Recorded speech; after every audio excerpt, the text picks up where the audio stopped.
আজকে আলোচনা করব রিং মেশিনে একজন ড্রফারের ড্রপিং টাইম কত থাকা উচিত। রিং মেশিনে একজন ড্রফারের ড্রপিং টাইম থাকা উচিত 3 মিনিটস, অর্থাৎ 3 মিনিট।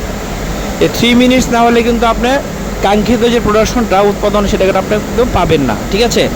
এই জন্য ম্যানুয়াল ড্রপিংয়ের ক্ষেত্রে ড্রফার যারা আছে তাদের সাথে বেশি বেশি কথা বলতে হবে।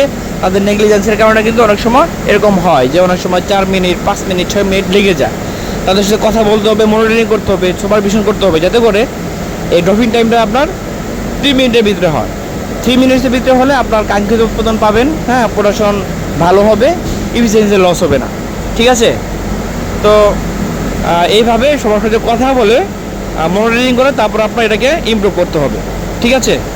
তা আশা করি বুঝতে পেরেছেন। আজকে পর্যন্তই, পরবর্তীতে নতুন একটি টপিক না আসবে ইনশাআল্লাহ। ততক্ষণ ভালো থাকবেন। আল্লাহ হাফিজ।